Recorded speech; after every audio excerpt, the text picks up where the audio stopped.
Welcome to ISE 2024, Dave's Daily. Dave, we did it last year and was quite successful, so we thought, let's do it again. Thank you for having me.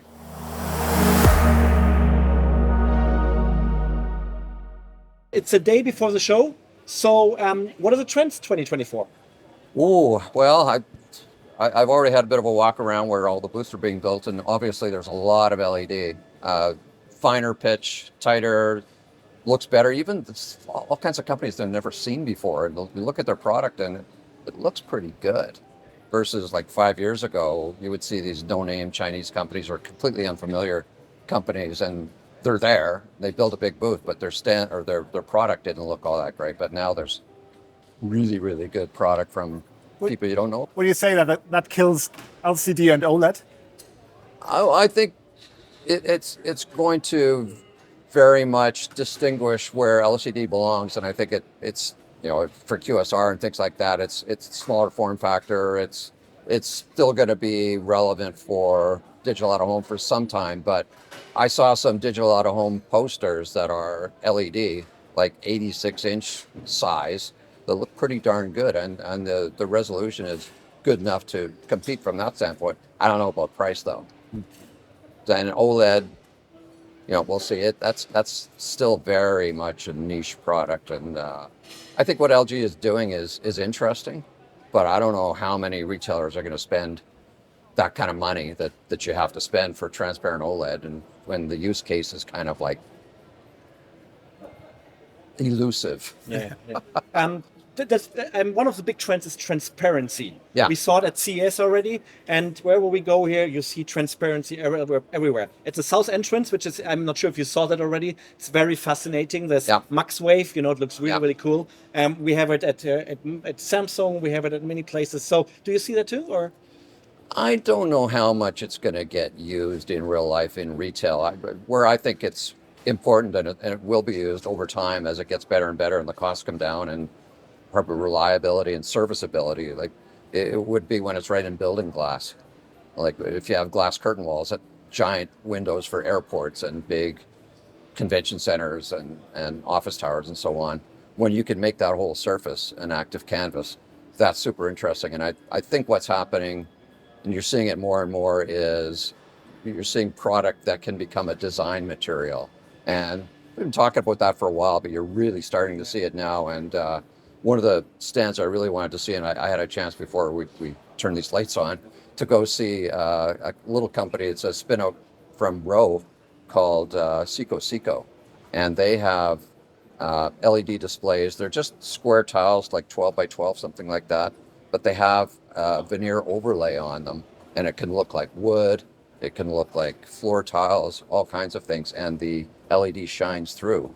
So what you get is a wall surface that you think, oh, it's a wood wall. And then all of a sudden there's things happening in behind it. It's very much ambient. You wouldn't, run much text on it or anything else. But I thought that's pretty interesting. Pretty cool. So we talked about micro LED, we talked about transparent. Do we see any new trends in regards to software? Well, certainly I'm going to be walking around asking about AI and what people are using AI for. And I think we're still in the bells and whistles stage, and all kinds of companies just saying, we do AI, we're going to do this, or we're using ChatGPT for this and that. I think it's still super, super early in terms of the possibilities, but obviously that's going to be used a lot more for different things, particularly when it comes to like triggered content and automated content. But I think the idea that you're just going to generate all of your video messaging using ChatGPT that's a ways off, even though people might think it's imminent. What do you think about the big hardware manufacturers moving into the software game, like Samsung with VXT or LG with an announcement of something very similar? It's a great way to alienate all their partners. I mean, you had Samsung doing it, and now LG is doing it, and it's interesting. Philips or PPDS has taken great pains to say we have Wave, but we're not. Yeah. We don't have a CMS. We're not doing that. But they got to find other, recurring revenue sources or new recurring revenue sources, and that's a way for them to do it. But are they software companies or are they manufacturers? And do they have the level of support and the legs to kind of continue this thing, or are they just maybe in the case of LG, which is just rolling this out, is it just kind of entry level and not really ready for enterprise? I don't know. But we believe that's one of the really big discussion, really big topics this year at ISE. It's really, how is the industry transforming, from a hardware industry to a service, also from a solution and service industry. And maybe we'll see signage as a service in a few years from now. And then everything would be maybe provided by one supplier. So just having this typical, way of, a hardware supplier, ISV or whatever, maybe everything is growing together.